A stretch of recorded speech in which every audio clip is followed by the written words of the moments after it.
Right, what I've got here is a really simple spreadsheet. In column A, I've got a list of names.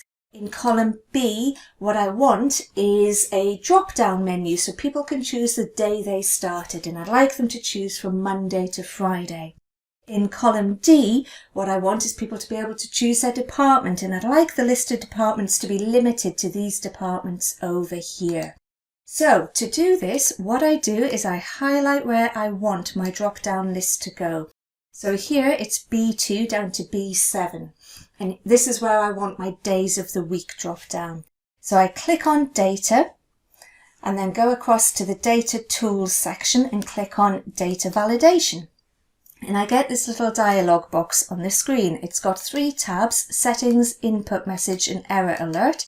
If I click on Settings, or make sure I'm on Settings, where it says Allow underneath Validation Criteria, I'm going to choose List.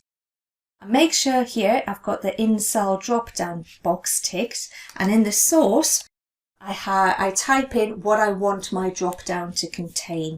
So here I've got Monday, Tuesday, Wednesday, etc. You separate whatever options you want with commas. I copied and pasted mine because, to be honest, my typing's just painful for anyone to watch. Click OK. And now, when I go into column B, I've got my drop down here and I can choose days of the week from it. You also had a few different options. If I just go back into my data validation, so I've just highlighted the same cells and I go back into my data validation, I can choose whether I want an input message. It says show input message when cell is selected. This just gives your users a hint as to what sort of information you might be expecting. So you could have something like, please choose from list, or please choose from Monday to Friday. You've also got an error alert. This is where you decide whether you want people to be able to override your drop-down list, or whether you want them to have to choose from your list. So here I might say invalid data, choose from list. So if I say OK to that, now when I click into one of the cells, if I start typing and then press my enter key, I now get this error message, okay? And it's saying I have to choose from the list. So now I want to add department as a drop down into column D, and what I would like is for the list to be fed by my list of departments over here in column G. So to do that, all I do is highlight where I want my drop-down list to go, so that's D2 down to D7.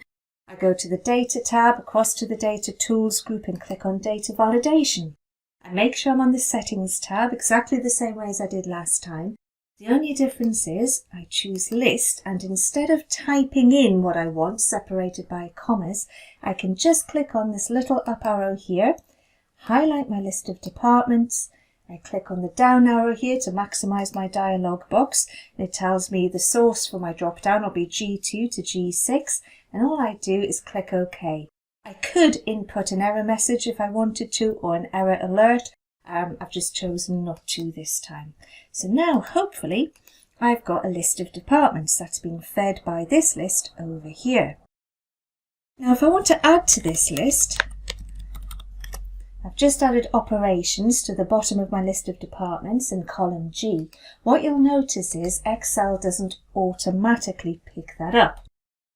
There's a couple of different ways you can actually add it into your drop down. I'll show you both of them. If I highlight where my validation is, go back to data validation, all I can do is change the source where the drop down's getting its information on, just update that. So I just click on the up arrow. You can see the marching ants around my original list. I can highlight to include operations, click on the down arrow and say OK. And now it doesn't look like anything's changed, but now it will have picked up operations. If I undo that, just make sure it's not picking it up. Excellent. I shall get rid of it from there. Another way of doing that is if I click into the middle of my list, right click and go to Insert, I can choose to shift the cells down. Gives me a blank cell here. can type in operations, and hopefully now Excel has picked it up automatically. If you want rid of your drop-down lists, again, you can highlight where you've got your lists. You don't have to. If I just click into anywhere in that column where my validation is, go back to data validation. I just need to click on clear all, but right now I've just got this one cell highlighted, so it'd only clear the validation, the drop-down list from that one cell. If I tick this box that says apply these changes to all other cells with the same settings, you can see how it's automatically highlighted where all of my original drop-downs were. Click on clear all, say OK, and now that's got rid of my drop-down list.